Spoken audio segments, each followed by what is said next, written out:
அன்பு உறவுகளுக்கு வணக்கம். ஒரு கார்பெண்டர் அரசன் ஒருவனுக்கு அழகான நாற்காலி ஒன்று செய்து கொடுத்தானா.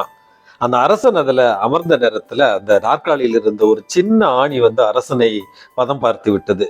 கோபம் கொண்ட அரசன் அந்த தச்சரை வரவழைத்து அவருக்கு மரண தண்டனை விதிக்கிறான். அந்த தச்சர் அரசரிடத்துல, அரசரை, என் பிழையை நான் ஏற்றுக்கொள்கிறேன், ஆனால் எனக்கு இன்னும் ஒரு வாய்ப்பு கொடுங்க, எனக்கு இன்னும் 5 வருடம் மட்டும் பொறுமையோடு எனக்கு நேரம் கொடுங்கள். இந்த 5 வருடத்துல நான் ஒரு புதிய முயற்சியில் ஈடுபட்டு இருக்கிறேன். அதாவது உலகத்தில் இருக்கிற பறவைகளுடைய ரெக்கைகளை எல்லாமே சேர்த்து வைத்திருக்கிறேன்.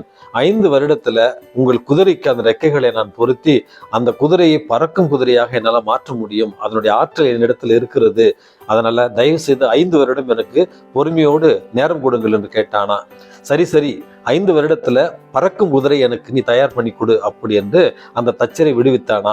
வெளியே கொண்டிருந்த நேரத்தில் அமைச்சர் அவனை பார்த்து, ஏன்பா பறக்கும் குதிரை உண்மையாவா இருக்கு, அதெல்லாம் வாய்ப்பே இல்லையே என்று கேட்ட நேரத்துல தச்சன் சொன்னானா, பறக்கிற குதிரை இல்லைன்னு உங்களுக்கும் தெரியும், எனக்கும் தெரியும். ஆனால் 5 வருடம் அவகாசம் கேட்டிருக்கிறேன். இந்த 5 வருடத்துல அரசன் இருக்கலாம், இறக்கலாம், அல்லது நான் இருக்கலாம், இறக்கலாம், நீங்களும் இருக்கலாம், இறக்கலாம். 5 வருடத்துல ஆட்சி மாறலாம்.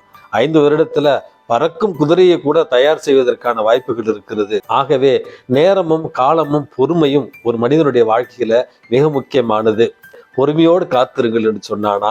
அன்புமிக்க உறவுகளே, நம்முடைய வாழ்க்கையில கூட இதுவும் மாறி போகும் என்கிற எண்ணத்துல பொறுமையோடு தாட்சியோடு காத்திருங்கள். வாழ்வு வளமாகும். இந்த நாள் உங்களுக்கு இனிய நாளாகட்டும். வணக்கம்.